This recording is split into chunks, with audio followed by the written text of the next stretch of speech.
A paz do Senhor, amados e queridos irmãos, é um prazer estarmos juntos uma vez mais quando vamos gravar a nossa 12ª lição, que tem como título João Marcos, a importância de aprender com os erros. É claro, tanto nós aprendemos com os erros e também com os acertos que nós temos. E mais uma vez estamos eu e o Nicolas para essa lição e com certeza vai ser uma lição muito abençoada. Tá contigo a palavra, meu filho. Eu sou o Nicolas, estamos aí na lição de número 12. Vamos falar sobre João Marcos, a importância de aprender com os erros, como meu pai já disse, que possamos aprender e estudar esta lição maravilhosa. O Nicolas vai estar fazendo o texto áureo. Veio, porém, a lei para que a ofensa abundasse, mas onde o pecado abundou, superabundou a graça. Romanos capítulo 5, versículo 20. Esse versículo, por si só, ele é maravilhoso, porque ele vai retratar para nós uma questão que nenhum de nós estamos livres, que é a questão de quê? Do pecado. Paulo, então, escrevendo à igreja de Roma, ele vai dizer que, porém, a lei, o que aconteceu? A lei vem e a lei aponta o erro, a lei aponta a falha, a lei aponta o pecado. Mas, por meio do pecado, e quando Deus olha para nós na terra, não vê um justo sequer, ele envia o seu Filho Jesus, com uma missão maravilhosa, de trazer a cada um de nós essa graça. Então, onde o pecado ele apareceu, onde o pecado surgiu, onde o pecado quis tomar conta, a graça de Deus veio e foi muito maior. A nossa leitura bíblica em classe está em Atos capítulo 13, dos versos 1 a 13. Possivelmente não leremos todos esses versículos, porque são versículos grandes, mas depois você dá uma pausazinha no vídeo, faz o acompanhamento dessa leitura e quando terminar, dê o play novamente. Eu vou estar começando a dar uma folguinha para o Nicolas, que hoje ele vai ler bastante. Diz assim: na igreja que estava em Antioquia, havia alguns profetas e doutores, a saber, Barnabé e Simeão, chamado Níger, e Lúcio, Cirineu e Manaém, que fora criado com Herodes o tetrarca e Saulo. E servindo eles ao Senhor e jejuando, disse o Espírito Santo: apartai-me a Barnabé e a Saulo para a obra a que os tenho chamado. Então, jejuando e orando, e pondo sobre ele as mãos, os despediram. E assim estes, enviados pelo Espírito Santo, desceram a Seleucia e dali navegaram para Chipre.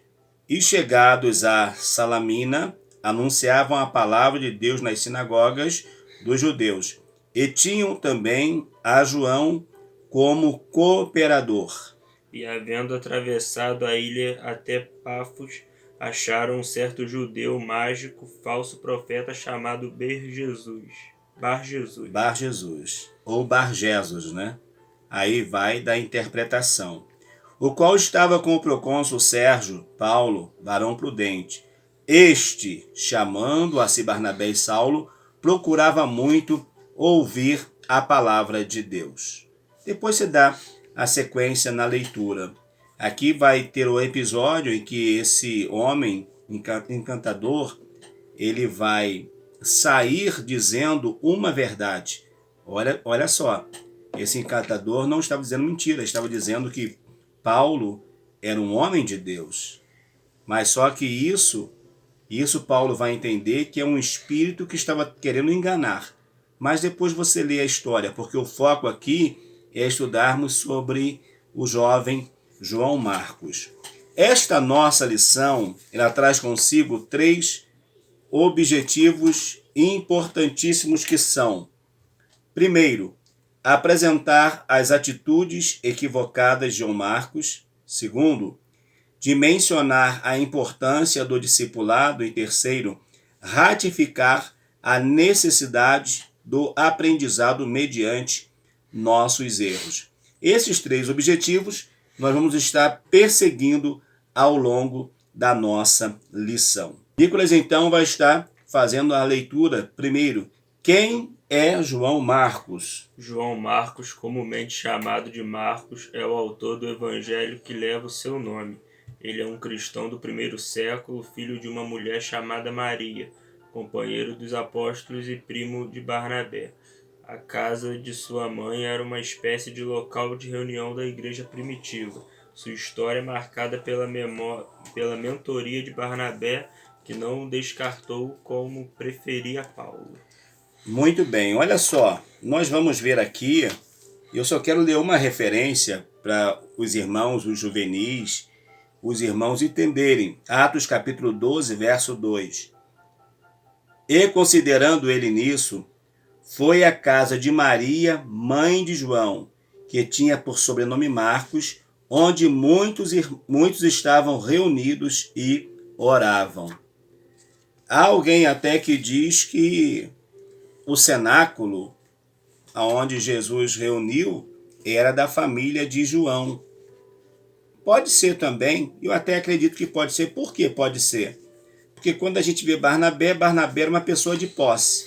Então pode ser também que a família de João Marcos também tinha posse, tinha condição de ter uma casa grande para abrigar os discípulos para fazerem as suas orações. Então nós vimos que Marcos, ele é um cristão, ainda claro, no tempo de Jesus, era bem jovenzinho, né? Bem jovenzinho, não foi um discípulo direto do Senhor Jesus, mas com certeza seguiu a sua mãe, andou com a sua mãe também, aonde o Senhor Jesus estava, porque ele vai contar, ele vai narrar muitos fatos de uma forma assim extraordinária. 2. Queimando a largada. O que é isso, queimar a largada? Será o que é isso? Vamos ver se a gente consegue descobrir, Nicolas, o que é queimar a largada? João Marcos é mencionado como companheiro de Paulo e Barnabé durante suas viagens juntos. Esse jovem os acompanhou em sua primeira viagem missionária, porém foi exatamente durante esta viagem que esse jovem toma uma decisão inesperada e muito criticada. Sem muitos detalhes, o relato bíblico nos informa que em determinado momento João Marcos deixou Paulo e seus companheiros e voltou para Jerusalém. No contexto de uma corrida, queimar a largada resulta na eliminação de um atleta. Viram só? Queimar a largada. Por quê? Por que queimar a largada? Porque Barnabé, quando sai para essa viagem missionária com o apóstolo Paulo, Barnabé sente o desejo de levar com eles uma força jovem, de levar o João Marcos.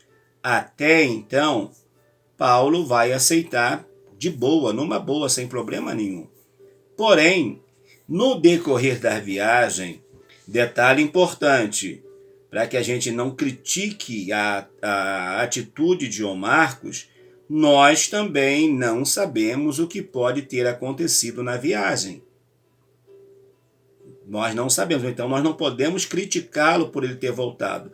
Só que a Bíblia, ela dá um corte assim muito rápido. Só diz que eles estão indo para determinado lugar e no meio da viagem, João Marcos faz o quê? Volta para casa, volta para Jerusalém. Isso então seria queimar. Para algumas pessoas, alguns obreiros mais antigos, diriam assim: João Marcos, depois dessa furada que ele deu, dessa queimada de largada que ele deu, não vai servir para mais nada na igreja. Ou, se não for na igreja, no emprego, aonde está, porque ele não deu sequência.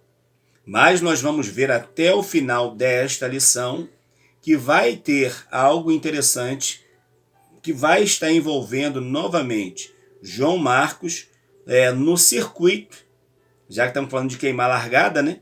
No circuito do evangelismo e das missões, inclusive do lado do apóstolo Paulo.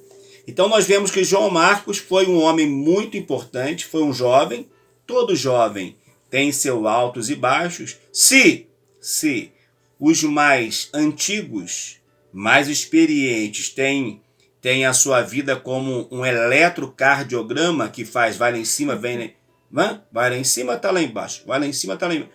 Então, por que o jovem não? Então nós vamos ver aqui que, infelizmente, ele deu esse vacilo, mas não iria ser esse vacilo que iria arriscar ele do circuito até o final da caminhada de Paulo. O jovem João Marcos, no início do seu ministério, havia deixado uma má impressão após tomar aquela decisão. Sim, com certeza. O negócio hoje está brabo, irmão. Pelo amor de Deus. Normalmente só entra um anúncio. Fica sem som também hoje. Normalmente, João Marcos, ele é visto, por quê? Porque ele abandonou. Talvez os pastores da época, que eram os apóstolos da época, poderiam ter pensado, poxa, ele realmente seria muito útil, mas abandonou, e agora? Como vai ser? Mas, infelizmente, isso aconteceu. E nós também não estamos livres de ver acontecer isso também, tá bom? Vamos lá. Quem é um caso perdido? Depois que Paulo e Barnabé retornaram de sua primeira viagem missionária, Paulo expressou o desejo de voltar para visitar os irmãos nas cidades que haviam pregado anteriormente, a fim de ver como todos estavam. Barnabé não se opôs à ideia, mas quis incluir seu primo João Marcos entre os participantes desta viagem, mas Paulo não achava prudente levá-lo porque na viagem anterior ele já tinha os abandonado. O desentendimento foi tão intenso e o consenso tão complicado que o jovem João Marcos tornou-se pivô da separação desses dois apóstolos.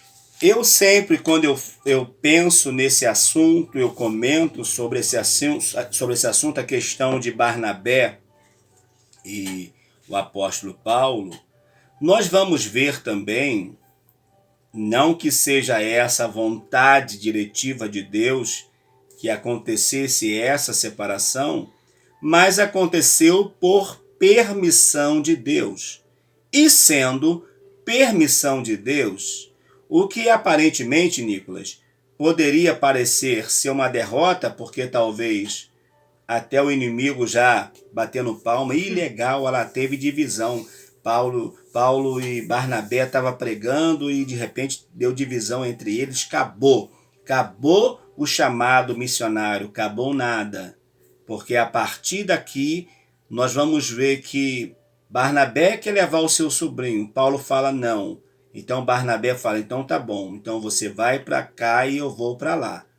Então, de uma dupla, ou a princípio de um trio, formou duas duplas. Duas duplas. Quem ganhou? Porque os três iriam para o mesmo canto. Agora não. Nós vamos ver que Paulo com Silas vai para um lugar e Barnabé, aí diz aqui, olha, Paulo e Silas vão para a Síria, enquanto Barnabé e João Marcos vão para Chipre. Então, os dois cabeças, Paulo e Barnabé, vão formar uma nova dupla e vão sair a evangelizar. E eu acredito que o que parecia que poderia ser uma derrota vai ter a mão de Deus e vai ter a bênção do Senhor nosso Deus. O 3.1 vai dizer assim, a esperança. Não devemos tentar procurar razão nos posicionamentos de Paulo e Barnabé. Paulo tinha por prioridade e propósito vida o trabalho missionário. Ele investiu força, recursos e energias para disseminar o evangelho transformador de Jesus Cristo. E em sua visão, o jovem João Marcos representava um risco à plena execução de sua missão. Barnabé enxergava potencial no jovem e desejava confiar mais uma vez, dar uma nova chance. Apesar de não termos nenhuma informação sobre o período em que Marcos acompanhou Barnabé, seguramente podemos afirmar que ele foi muito bem discipulado por Barnabé, a ponto de mais tarde o próprio Paulo reconhecer o seu valor. Tá vendo? Paulo, o próprio comentarista vai trazer para nós, e nós vamos ver de fato isso na vida de Paulo, que ele tem uma chama missionária, ele tem um chamado missionário, Eu vi estudando uma lição, já tem um tempo, ou foi uma lição ou lendo um livro, eu acho que foi uma lição da Escola Bíblica dos Adultos, já tem um tempo, que falava aquele comentarista que Paulo ele é como se fosse um comandante, um general que estava faltando no exército do Senhor Jesus. Por quê? Para pregar aos judeus, Nicolas, e aqueles outros que já estavam lá mais familiarizados, o apóstolo Pedro fez com maestria. Só que o mesmo Pedro não tinha condição, devido à sua formação, de sair para pregar aos povos gentios. Então Deus levanta um missionário, um comandante, que tem essa condição de sair para levar esta mensagem. Então o Senhor, ele vai chamar Paulo para dar sequência a essa evangelização. E Paulo agora percebe em João Marcos, vale ressaltar o seguinte, irmãos, naquele momento ele vai perceber em João Marcos um possível atraso no trabalho missionário. Porque imagine bem, você traz uma pessoa que no meio do caminho vai desistir e vai voltar para trás. Nunca teria um avanço que precisava. Mas, por outro lado, o sentimento de família, não quer dizer que Barnabé estava apadrinhando a João, mas algo de família. E talvez Barnabé também já estava vendo em João Marcos o potencial. Mas o de tudo que nós temos que ter em mente é o seguinte: aquela história não terminou assim. Ali não foi uma derrota, não foi uma história que terminou e ponto final, não. Ela teve o seu desfecho ao longo dessa caminhada. E como diz aqui, nós temos relatos sim, por exemplo, de Paulo e Silas na prisão, mas não temos relatos da obra missionária que foi com Barnabé e João Marcos. Mas com certeza, João Marcos teve ao lado de Barnabé um aprendizado também extraordinário, tá? Aí diz assim: quem é um caso perdido? Quantas vezes já ouvimos cristãos dizerem que desistiram de orar por uns ou evangelizar outros? E o que precisamos reforçar diante desses questionamentos é a verdade infalível que não existem casos perdidos. Para quem? Para Deus. O Senhor não entra para perder nenhum caso. Então, para Deus não existem casos perdidos. Ok? O 4 vai falar sobre João Marcos, uma árvore cortada que brotou. Eita fogaréu! Posteriormente, escrevendo aos Colossenses, Paulo recomenda o jovem para a igreja de Colossos. Falando a Filemão, o apóstolo o credencia como um de seus cooperadores. Por fim, na ocasião da segunda prisão de Paulo em Roma, o apóstolo pediu que Marcos fosse à capital italiana, pois era muito útil no seu ministério. Tá vendo só? Tá vendo só? O mesmo Paulo que vai dizer não Barnabé, João Marcos não. Mas depois ele vai entender que João Marcos, ou Marcos, né, teve um papel muito importante, a ponto de ser lembrado por ele, como está em Colossenses 4:10, também como ele fala, ele dá testemunho a Filemão, no verso 24, porque Filemão só tem, na verdade não tem capítulo, só tem versículos, ele faz essa afirmação. E também o melhor de tudo isso é que ele vai dizer: olha, fala com João Marcos, que João Marcos, para ele vir ter comigo, que ele vai me ser muito útil. Tá vendo só? Aquele Paulo que disse agora não, agora vai dizer manda João Marcos vir, porque ele vai ser muito útil para a obra que estava sendo realizada. Então a obra de Deus é assim. A obra de Deus não perde. Quando o Senhor está no controle de tudo, ela não vai perder. Agora, se o Senhor sair do controle, aí é vala, aí não tem jeito, né? Aí perdeu de novo. Mas com Jesus no controle, é vitória garantida. Vivendo e aprendendo. Às vezes a gente usa até um outro termo, que não é vivendo e aprendendo, não. Morrendo e aprendendo, né? Porque a gente aprende até na morte. E na verdade, nós só vamos aprender mesmo depois que morrermos. Porque aqui é só uma escolazinha que a gente está passando. O aprendizado verdadeiro vai vir quando chegarmos lá. Mas isso já é uma outra história, uma outra conversa. Vamos lá então, vivendo e aprendendo. A jornada cristã de uma pessoa não é definida por erros iniciais, mas pelo processo de aprendizagem e aperfeiçoamento ao longo do tempo. Pior do que errar, fazer escolhas ruins, passar por situações difíceis, é não tirar lição de tudo que vivemos. Não podemos nem devemos viver presos ao passado, a eventos e circunstâncias negativas. Por outro lado, é imprescindível carregar lições aprendidas ao longo do caminho. Enquanto temos vida, temos a oportunidade de acordar todas as manhãs e de mudar hábitos. Tá vendo só? Vivendo, cada dia para nós tem que ser de um novo aprendizado, principalmente na presença do Senhor. Não dá para eu dizer, eu já sei tudo, já conheço tudo. Não. Sempre tem uma oportunidade para aprendermos algo novo. Então diz que esse processo de aprendizado, ele vem com o tempo. Ninguém nasce sabendo tudo. O único que já nasceu grande, o único que já surgiu grande foi quem? Adão. Jesus. Não, Adão. Foi Adão. Jesus não, Jesus foi pequeno. Jesus foi pequeno. Só Adão que já foi um homem que recebeu o sopro nas suas narinas, não precisou de mãe para ensinar e pai para ensinar a andar, para ensinar a falar. Agora os demais, até Jesus, como um homem, tá? Precisou do leite materno, sabe de quem? Da irmã Maria. Precisou. Então, a nossa vida é feita de aprendizado.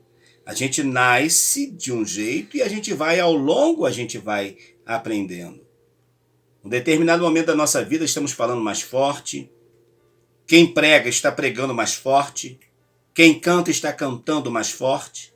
Mas daqui a pouco a voz começa a cansar. Quem cantava forte já canta um pouquinho mais baixo. Quem pregava forte já prega um pouquinho mais baixo. A unção continua a mesma, mas nós vamos nos habituando a novos ares, a novas situações. Mesma coisa aconteceu com esse menino. Ao passar do tempo, ele vai crescer, ele vai ter um aprendizado. O dia a dia.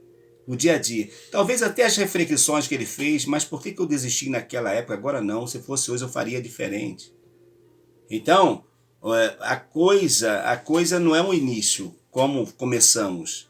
Na nossa vida cristã, conta, não que o início não seja importante. É importante, o início e o meio é importante. Mas o que vai fazer toda a diferença é como terminamos a nossa caminhada, a nossa carreira. Então diz aqui, por outro lado, é imprescindível carregar as lições aprendidas ao longo do caminho. Enquanto temos vida, temos a oportunidade de acordar todas as manhãs, mudar os hábitos, sermos produtivos e termos uma existência relevante. Por que você está vivo hoje? Já pensou? Por que você está vivendo? Por que você está respirando? Se você está vivo hoje ainda, é porque a sua vinda e a sua estadia até hoje, ela é muito importante para Deus e para alguém. Concluindo aqui, diz: o que te define? A história de Marcos não tem um fim quando ele decide abandonar os apóstolos na primeira viagem missionária. Ignorar os erros não é uma solução, mas encará-los e aprender com eles é libertador. João Marcos poderia ser lembrado como desistente, mas terminou como um cooperador muito útil. E você, o que lhe define? O que lhe define? O que desiste? O que persiste? O que desiste e não quer tentar de novo? Porque o que desiste depois tem medo. Ah, não, agora não vai dar certo, porque já não deu uma vez, não vai dar certo de novo. Não. Com o irmão João Marcos não foi assim. Ele tinha tudo para dar errado, tinha tudo para, de fato, não continuar com essa chama de ser um apóstolo, de ser, como a gente, né? Vamos ler o livro do apóstolo Marcos, né? Se ele tivesse desistido, com certeza, nós não seríamos enriquecidos com os seus escritos, que para nós são, assim, maravilhosíssimos. Então, não pode ser uma marca no livro da nossa vida que vai nos definir a nossa final da nossa trajetória. Se é alguém que falhou, que errou, alguém que não quer tentar de novo, ou vai ser alguém que falhou sim, mas está disposto a acertar, está disposto a continuar. Pense nisso, tá bom? E a pergunta vai continuar. E você? O que te define? O teu início? O meio da sua caminhada? Ou o final dela? Vamos lá então? Porém antes, eu já quero lhe convidar para a nossa 13ª lição, que vai falar sobre quem mesmo? Timóteo, ninguém despreze a sua Ninguém mocidade. despreze a sua mocidade. Timóteo vai ser um jovem fantástico. Um jovem que vai ter uma experiência muito linda ao lado de um veterano chamado Paulo. E ele vai receber instruções maravilhosas. Vamos estudar essa lição. Mas já está chegando aí um trimestre novinho. Um trimestre está na forma, né? Está na forma. E falando um tema bom também. Agora eu não vou, porque se eu tentar mexer aqui, eu vou fazer uma bagunça abençoada. Mas quando eu editar o vídeo, eu já vou colocar um gostinho para você, tá bom? No final, já chamando para nossas próximas aulas. E agora, o meu leitor mor vai fazer a leitura da nossa conclusão. Se você apenas lamentar e chorar pelos erros do passado, continuará estagnado no mesmo lugar. Não aceite ser lembrado por seus erros, derrotas e fracassos. Diariamente a graça de Cristo se renova sobre as nossas vidas, nos dando a oportunidade de decidir aprender com os equívocos e obstáculos que se apresentam ao longo do caminho, a fim de seguirmos ainda melhores a carreira que nos é proposta. Tá vendo? Se você parar desanimado, eu tô aqui, tô desanimado. Já ouviu falar na galinha da Angola? Que vive cantando assim, tô fraco, tô fraco, tô fraco. Pode acabar de comer que vai falar que tá fraco. Acabou de comer, vai falar que tá fraco. Acabou de receber o salário, vai falar que já tá duro. Vai estar sempre inventando uma desculpa para não avançar. Mas é exemplo desse jovem maravilhoso que foi João Marcos, que nós possamos aprender com ele que há tempo para uma nova oportunidade. E quando essa oportunidade chegar, não abra mão dela, mas viva com intensidade o que ela te apresentar, principalmente se for de Deus para abençoar a sua vida. Eu e o Nicolas lhe convidando para a 13ª lição. Porém, antes, nós temos um outro convite para fazer para você. Caso você ainda não se inscreveu no canal, logo aqui embaixo, vai lá, se inscreva. Você acabou de inscrever, vai aparecer o sininho. Clica ali, para você não perder nenhum de nossos vídeos. Vamos embora, meu filho? Vamos. Então despede do povo aí para a gente ir. Muito obrigado por estarem aqui presentes conosco. Já estamos acabando mais um trimestre. Em breve vamos começar outro, se Deus assim permitir. E acredite, vai ser fogaréu puro. Deus abençoe a todos, em nome de Jesus. Amém.